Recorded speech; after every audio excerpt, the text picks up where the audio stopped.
রবিবারটা special করে কাটানো এই কারণেই যাতে পরের পুরো সপ্তাহ জুড়ে নিজেদেরকে একদম সুন্দর চার্জড আপ রাখতে পারি।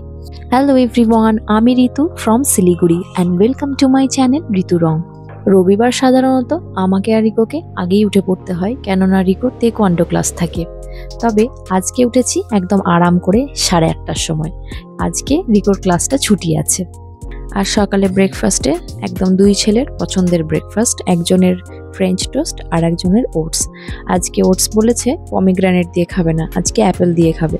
তো সেই কারণেই ওর ওটসের ওপর একটু টুকরো টুকরো করে আপেল ছড়িয়ে দিলাম, আর রিকোকে এমনি পিস করে আপেল দিয়ে দিলাম। আজকে লেট করে যে উঠেছি তার একটা কারণ হচ্ছে কালকে রাতে শুতে অনেকটা লেট হয়েছে। নেটফ্লিক্সে একটা সিরিজ দেখছিলাম যেটা আমাদের মনে হয় 2 মাস ধরে চলছে। 8টা মাত্র এপিসোড আছে, কিন্তু ওই সপ্তাহে একদিন কি দুদিন একটা করে এপিসোড আমাদের দেখা হয়। তুমি খাওয়া দাওয়া করবে না, তুমি ঘুম থেকে উঠে থেকে খালি খেলে বেড়াবে। চলো, ওর দিদি ছাদে আছে, তাই ঘুম থেকে উঠেই ও চলে গেছে ছাদে খেলতে। সেই থেকে ডাকছি ওকে খাবার জন্য, এই আসছেন বাবু। হ্যাঁ, তো যেটা বলছিলাম আমাদের সিরিজ দেখার ব্যাপারটা, যা হয় আর কি, সময় কোথায়, সময় তো পাওয়া যায় না। আর আলাদা করে আসলে দেখিও না, আমি আর বর একসাথেই দেখি। যেটা দেখি একসাথে বসে দুজনে দেখি কিছু একটা। তো দুজনের একসাথে বসাটা খুব ডিফিকাল্ট। আর রাত করতে পারি না, কেননা বাচ্চাদের শোয়াতে হয়, আর ওরা তো আমাদের ছাড়া শোবেও না যতক্ষণ না ঘুম আসছে। আর ওদের ঘুম আসতে আসতে তো আমাদেরও ঘুম এসে যায়। তো রাত জেগে দেখার তো কোনো মানেই হয় না, কেননা আবার পরের দিন সকালবেলা তো উঠতেই হবে সেই। তো এইভাবে এখন টাইমই বের করাটা খুব মুশকিল হয়ে যায়। আর একটা মজার জিনিস হচ্ছে, আগে যেমন মনে হতো কখন দেখবো, অস্থিরতা লাগতো, ধৈর্য ধরতো না, মানে একটা এপিসোড দেখার পর নেক্সট এপিসোডটা কখন দেখবো। আর এখন হয়েছে উল্টো, সাধারণত রাতেই শুরু করি দেখতে। তো এখন হয় যেটা, দেখতে দেখতে মাঝখানে বরকে জিজ্ঞেস করি এই দেখো তো আর কতক্ষণ বাকি আছে, মানে তাড়াতাড়ি শেষ হলে আমি আমার নেক্সট কাজে যেতে পারি আর কি। এই অবস্থা এখন। আমি তো আবার দেখতে দেখতে মাঝে মাঝে আবার দেখি না মানে শুনছি না, দেখছি হয়তো, মনটা আমার অন্য জায়গায়। কটা বাজলো, দেরি হয়ে যাচ্ছে, আচ্ছা এবার রিকোকে পড়তে বসাতে হবে, বা আচ্ছা ওদের তো শোয়াতে হবে, দেরি হয়ে যাচ্ছে, বা ওদের ব্যাগ গোছানো হয়নি, বা ড্রেস রেডি করা হয়নি, মানে হাজারটা জিনিস মাথায় ঘুরতে থাকে। আর যখন রান্না করতে করতে দেখি, তখন তো একবার করে বরকে বলি এই একবার পজ করো, আমি আসছি, মানে এরম করে করে চলতে থাকে আর কি, কোনো রকমের দেখা হয়। আচ্ছা, সকাল সকাল আমি যেটা বানাচ্ছি সেটা হচ্ছে ABC juice, apple, beetroot, carrot, আর তার সাথে আমি যেটা অ্যাড করি একটু পুদিনা পাতা। এটাতে কি বিটরুটের যে একটা গন্ধ থাকে না, ওটা আর অতটা পাওয়া যায় না, তো খেতে ভালো লাগে বেশ। সবকিছু সুন্দর করে কেটে টেটে জাস্ট ব্লেন্ডারে ব্লেন্ড করে নেব। এরপর ছাঁকনি দিয়ে একদম ছেঁকে ওর জুসটা বার করে নেব। আর এর মধ্যে একটু জল মিশিয়ে নিয়েছি, তা না হলে একদম ঘন হয়ে যাবে, ওটা খেতে ভালো লাগে না। শীতের সময় এই জুসটা কিন্তু একদম পারফেক্ট, কেননা গাজর, বিটরুট এগুলো এত ফ্রেশ থাকে। আপেলটাও খুব সুন্দর হয়, মিষ্টি হয়, পুরো জুসটাতে একটা সুইটনেস থাকে। তো আমি এর মধ্যে আরেকটু অল্প করে বিট লবণ মেশাই, তাতে ব্যালেন্সটা খুব সুন্দর হয়, খেতেও খুব ভালো লাগে। রবিবারে পাপার খাওয়ারও সময় থাকে না, মানে রবিবার মানে ওদের দুজনের যে কি আনন্দ। পাপাকে পুরো সকাল থেকে পাই, মানে সকাল থেকে অ্যাকচুয়ালি না, পুরো শনিবার রাত থেকে পাই। দুজনের ঠিক খাওয়াটা শেষ হলো, বলে আজকে কি স্কুল আছে? আমি বললাম না, আজকে তো স্কুল নেই বাবা, আজকে তো সানডে। তখন ছোটজন জিজ্ঞাসা করছে শুভ আসেনি? শুভ মানে আমাদের ড্রাইভার। ছুটির দিনে বা বাড়িতে থাকলে ও সারাদিন ওর সাথেই খেলে। তো আজকে যেহেতু শুভ আসবে না, যেই শুনলো আজকে রবিবার, শুভর ছুটির দিন, তখন বড়জন বলে আরে আজকে তো পাপা আছে, চলো। মানে দুজনেই দৌড়ে গিয়ে একদম বেডরুমে গেল, গিয়ে ওখান থেকে ওদের শুরু হয়ে গেল লাফালাফি।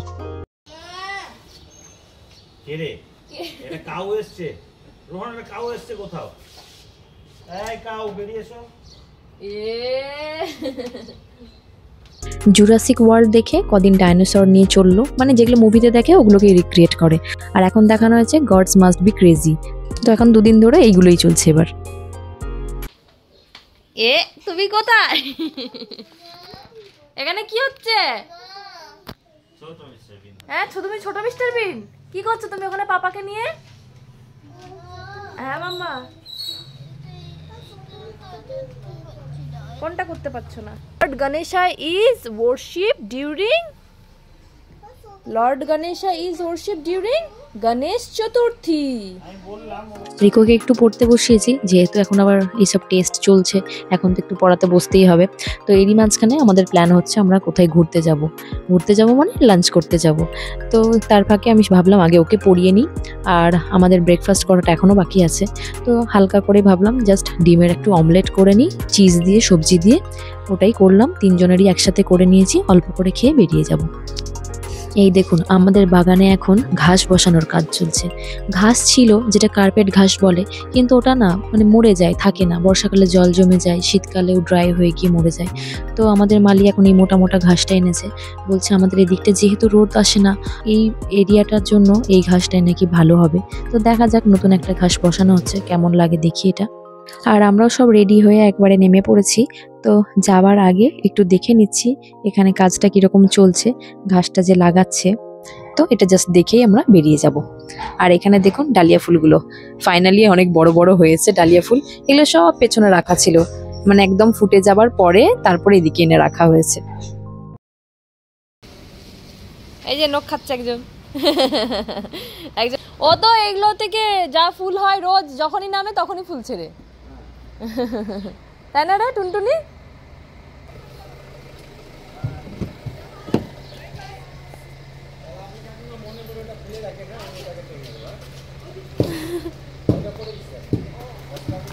চলুন ফাইনালি আমরা বেরিয়ে পড়েছি। আজকে যাচ্ছি আমরা একটু পাহাড়ে, মানে কার্শিয়াংয়ে। কার্শিয়াং মোটামুটি 1 ঘন্টা মতো লাগবে। তো আমরা ধীরে সুস্থেই বেরিয়েছি, তাড়াহুড়োর কোনো ব্যাপার নেই। তোমাকে কি মাউন্টেনে রেখে দিয়ে চলে আসবো? হস্টেল হস্টেল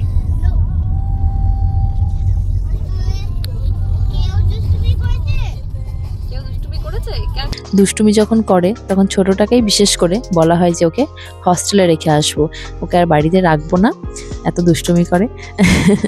তো ওর পাপা বলেছে পাহাড়ে তাহলে ওকে হস্টেলে রেখে আসবে। তো সেই জন্য রিকো বলছে এখন কি কেউ দুষ্টুমি করেছে যে এখন হস্টেলে রেখে আসার কথা বলছো? ভাইকে কিছু বললে যেমন রিকো সবার আগে এগিয়ে আসবে ভাইকে বাঁচানোর জন্য, এখন ছোটও দেখছি ওরকম হয়েছে। সেদিনে রাত্রিবেলা রিকুর একটা দাঁত নড়ছিল, তো ওর বাবা বলছে দেখি এটা অনেকদিন থেকে নড়ছে, তো এটা ভাঙছেই না কেন, সুতো দিয়ে ধরে ওটাকে টেনে দিই। তো সেটার জন্য তো ভয় চিৎকার করছে। দাদা যে ভয় পাচ্ছে সেটা দেখে তখন রোহান এগিয়ে এসেছে, একদম রেগে গিয়ে পাপাকে কি বকা দিল, তুমি কেন এরকম করছো, দাদার ভয় পাচ্ছে, যাও তুমি চলে যাও। এখন মোটামুটি দুজন একই দলে। আমরা এখন কিছু যদি ওদের আগেনস্টে বলি, দুজন একে অপরকে বেশ দেখছি সাপোর্ট করছে। আর এই যে আমরা মোটামুটি ঢুকে গেলাম কার্শিয়াংয়ে। আর আজকে যাব একটা নতুন রেস্টুরেন্টে। আগে কার্শিয়াংয়ের একদম মেন যে জায়গাটা, ওখানে যেটা অমরজিৎ বলেছিল, তো ওটাই এখন করে দিয়েছে বেকিং ডায়েরিজ বা কার্শিয়াং ডায়েরিজ। তো ওইখানটায় আমাদের ট্রাই করার বহুদিন থেকে ইচ্ছা ছিল, আজকে ফাইনালি সময় হয়েছে। তো আজকে মজার ব্যাপার হচ্ছে এখানটাতে তো পার্কিং পাওয়াই যায় না, ভীষণ ভিড় থাকে। আজকে কেন জানি না পাহাড়টা বেশ ফাঁকা ফাঁকা, মনে হয় চারিদিকে পরীক্ষা টরীক্ষা শুরু হয়ে গেছে, ছুটি ছাটা তো এখন সব শেষ, আর কেউ আসছে না এখন পাহাড়ে। ফাঁকা ফাঁকা জায়গা হলে কার না ভালো লাগে বলুন, ভিড়ভাট্টার মধ্যে একদমই ভালো লাগে না, এনজয়ও করা যায় না। তবে এখানে একটা ভালো জিনিস দেখলাম, এখানে পার্কিংয়ের জন্য আলাদা করে লোক রেখেছে। আমরা আসতেই ওরা আমাদের গাড়ি নিয়ে নিল, ওরাই পার্কিং করে দেবে, মানে এখানে ঝামেলাটা নিতে হবে না। কেননা এখানে আবার টয় ট্রেন চলে, তো টয় ট্রেনের জন্য আবার বারবার গাড়ি সরানোর ব্যাপার থাকে একটা, কেননা রাস্তায় তো সেরকম জায়গা নেই পার্কিং করার, হয়তো ট্রেন লাইনের ওপরেই পার্কিং করা থাকে। তো ওদের কাছেই চাবি দিয়ে দিয়েছি, ওরাই রাখবে গাড়ি। তো এখন পার্কিংয়ের ব্যাপারটা থেকে মোটামুটি নিশ্চিন্ত। ঢোকার সাথে সাথেই তো যা সব লোভনীয় বেকিং আইটেমস দেখলাম, ওগুলো তো ট্রাই করতেই হবে। তবে তার আগে লাঞ্চ করব, তো এখানেই বসার চেষ্টা করছি আমরা। ছোট্ট জায়গার মধ্যে যতটা সম্ভব সুন্দর করে ওরা বেশ ডেকোরেশনটা করেছে, আর কালার কম্বিনেশনটা আমার ভীষণ ভালো লাগছে। আমরা নিচেটাতেই বসেছিলাম, এনজয় করছিলাম। তো রোহান আর ওর পাপা উপরটাই দেখতে এসেছিল কি কি আছে। তো 3 তলাতে ওদের একটা সিটিং অ্যারেঞ্জমেন্ট আছে এবং ওখানটাতে খুব ভালো লাগছে বললো, তো ফোন করে বললো উপরে চলে এসো। তো আমরা ওখানটাতেই যাচ্ছি আর কি।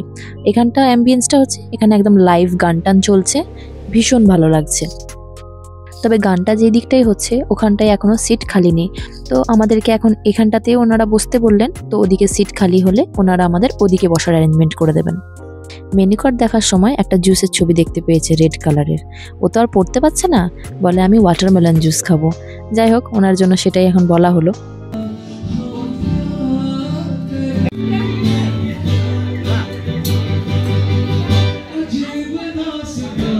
কি এটা? এটা গোলাতেই পাচ্ছি না, মনে আছে ওটা খেয়েছিলাম ভিয়েতনামে গিয়ে, পুরো তেতো ডিমের ইয়ে ফেটানো ডিম, কাঁচা ডিম ফেটিয়ে। রোহান কি করছে দেখো। এটা অর্ডার করেছি ভিয়েতনামিজ কোল্ড কফি। এটার একদম তলাতে একটা মানে কনডেন্সড মিল্ক টাইপের ছিল, যেটা আমি গোলাতেই পাচ্ছিলাম না, তো বড় হেল্প করে দিচ্ছে। আমরা যখন ভিয়েতনামে গিয়েছিলাম তখন ওখানকার খুব ফেমাস কফি আছে এগ কফি বলে, মানে ওটাতে একদম র কফি থাকে যেটা ভীষণ তেতো হয়, আর ওপরটাতে না মানে এগ ইয়োককে কীভাবে ফেটিয়ে একদম সেই ডালগোনা কফি যেরকম হয় ওরকম একটা থিক লেয়ার ওপরটাই করে দেয়, তার সাথে কনডেন্সড মিল্কও থাকে। তো আমরা যখন খেয়েছি খুব মজা লাগছে, উপরে মিষ্টি মিষ্টি, যখন ভেতরের লেয়ারটা এলো তখন মানে সেটা নেওয়া যাচ্ছিল না, এত তেতো ছিল। তবে এটা খেয়ে খুব মজা লাগলো। তো ওই সাংঘাতিক তেতোর ব্যাপারটা ওটা কিছু নেই, খুব ভালো কোয়ালিটির জিনিসটা।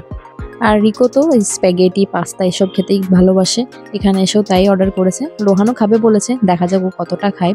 তবে ওর পছন্দের জিনিস ও অর্ডার করেছে এই যে ওয়াটারমেলন জুস। এটাই সেদিনে মাকে বলছিলাম যে রিকো যখন পেটে ছিল আমি তখন শুধু পিৎজা পাস্তা চিজ এগুলো খেতে এত ভালোবাসতাম, আর রিকো হয়েছে ঠিক একদম ওরকম। আর রোহান যখন পেটে ছিল তখন ফ্রুটস প্রচুর খেতাম, বিশেষ করে তো এই তরমুজ আমি এত খেয়েছি মনে হতো একদম একটা গোটা খেয়ে নেব। যখন শুরুতে কাটা হতো খেতে পারতাম না ঠিকই, কিন্তু আর দেখুন ও হয়েছে ওরকম। কি জানি এগুলো এরকম কিছু ব্যাপার থাকে কি না, পেটে থাকলে যেই ক্রেভিংসটা হয় সেগুলোই বাচ্চাগুলো দেখছি খাচ্ছে এখন। আর আমি এখন অর্ডার করেছিলাম একটা চিকেন মোমো। পাহাড়ে এসে একটু মোমো না খেলে ঠিক জমে না, এই ঠান্ডার মধ্যে একটু মোমো খেতে বেশ লাগে। এবার একটু ট্রাই করা যাক।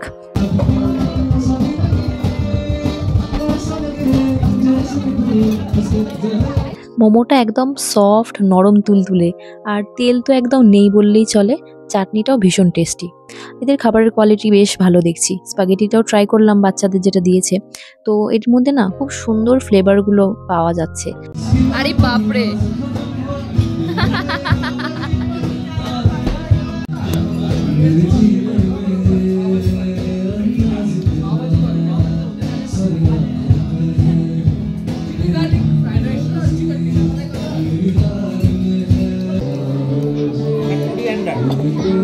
এটাকে বলে বলো তো না, কে বলতে পারবে?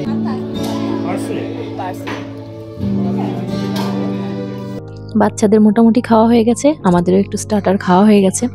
আর এখন আমরা জায়গাও চেঞ্জ করে নিয়েছি, মানে যে দিকটায় গান টান হচ্ছিল ওদিকটায় এলাম, কিন্তু এখন ওরা ব্রেক নিয়েছে যারা গান করছিল। সামনের রাস্তাটা ওখানে একটা ইঞ্জিনও দেখা যাচ্ছে টয় ট্রেনের, ওটাই রোহান দেখছে এখন। আর এই দেখুন এখানটায় আসার পরেই বলতে বলতেই টয় ট্রেনও এসে গেছে। ওপর থেকে দেখা যাচ্ছিল আমাদের গাড়িটা না ওইখানটাতেই পার্কিং করা ছিল। তো হঠাৎ রোহান বলে আমাদের গাড়ি নেই, গাড়ি কোথায় গেল? আমরা তো ভয় পেয়ে গেছি, চাবি তো আমাদের কাছে নেই, চাবি তো ওদের কাছে আছে। তাহলে কি হলো ব্যাপারটা? আসলে যেটা বুঝলাম ট্রেনটা আসার টাইম হয়ে গেছে তো, আর পার্কিং বলে আলাদা কোনো জায়গা নেই, রাস্তার উপরেই থাকে। তো লাইনের উপরে থাকলে সেই গাড়িগুলোকে সরিয়ে নেয়, তো সেই জন্যই ওরাই সরিয়ে নিয়েছে।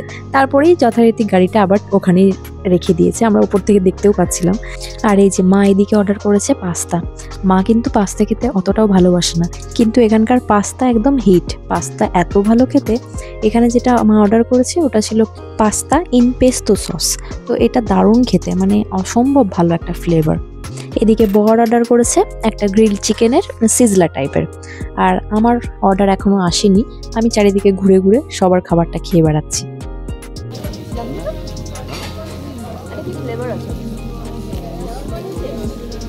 ওই এই ফ্লেভার সবের থেকে খুব ভালো আছে।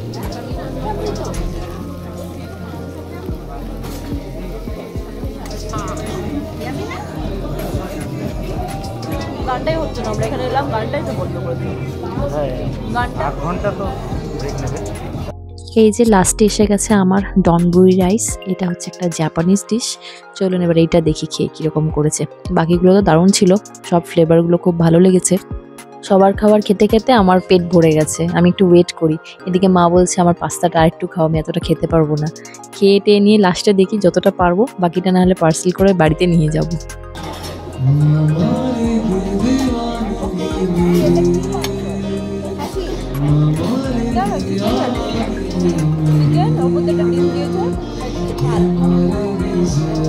ভাতটা ছিল না অন্যরকম কিছু হবে।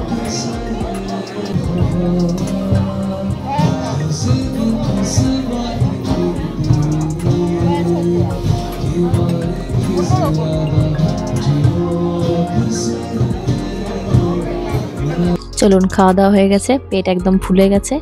তবে নিচে নেমে একটু শপিং করা বাকি আছে। ওই যে বেকারিটা দেখলাম না, ওখানটা থেকে অনেক কিছু নিতে হবে। তবে দাঁড়ান, আপনাদের একটা মজার জিনিস দেখায়। এই যে দেখুন, মা আমাকে যখন প্রথমে দেখালো তো আমি ভাবছি কিসের ঢাকনা, তো জিনিসটা কোথায়, ঢাকনা তো এখানে আছে। তারপরে বুঝলাম না, এটা সল্ট পেপার রাখার জন্য। কি সুন্দর না জিনিসটা, বেশ ইউনিক। কার্শিয়াং ডায়েরি। আপনার কথা আবার কেটে কেটে আসছে। ইয়েস মামা। আমাদের সাথে কথা বলে। রিকো এখন যেখানে এরকম টাওয়ার দেখে সেটাকে আইফেল টাওয়ার বলে। তো ওটাই ওকে চেনাচ্ছিলাম, ওটা হচ্ছে কার্শিয়াং এর টাওয়ার। আমরা যখন রেস্টুরেন্টের সিঁড়ি দিয়ে নামছিলাম তখন এটা সুন্দর দেখা যাচ্ছিল। ওই টাওয়ারটাই ওই দেখো, ওই যে ওখানে আছে, দেখো এখানে ওই যে। হ্যাঁ, এটাকে বলে কার্শিয়াং টাওয়ার। দেখে তো অনেক কিছুই লোভ হচ্ছিল, তবে এক গাদা একসাথে নিয়ে তো লাভ নেই, আমরা তো আসতেই থাকি। তো ওই অল্প অল্প করে সবকিছু একটু একটু ট্রাই করলাম। আর বাচ্চাগুলো ওই ম্যাকারন দেখে খুব আনন্দ পেয়েছে, ওদের জন্য ওটা একটা নিলাম। অনেক কিছু আছে, অনেক কিছু, এখানটায় না এলে বোঝা যাবে না। এখানটায় এসে আপনারা যদি কাছাকাছি কেউ থাকেন, মন খুলে এখানটা থেকে পছন্দের জিনিস নিতে পারবেন। তবে টেস্ট এখনই বলতে পারবো না, কারণ আমিও তো ফার্স্ট টাইম নিচ্ছি। পরে কখনো অন্য একটা ব্লগে আপনাদের অবশ্যই জানাবো। চলুন তাহলে আজকের ব্লগটা এখানেই শেষ করছি। কেমন লাগলো আমাদের সানডে ব্লগ জানাতে একদম ভুলবেন না। আর ভালো লাগলে লাইক, কমেন্ট, শেয়ার অবশ্যই করবেন। আর আমাদের ভিডিও আরও দেখতে চাইলে অবশ্যই আমাদের চ্যানেলটিকে সাবস্ক্রাইব করে দেবেন।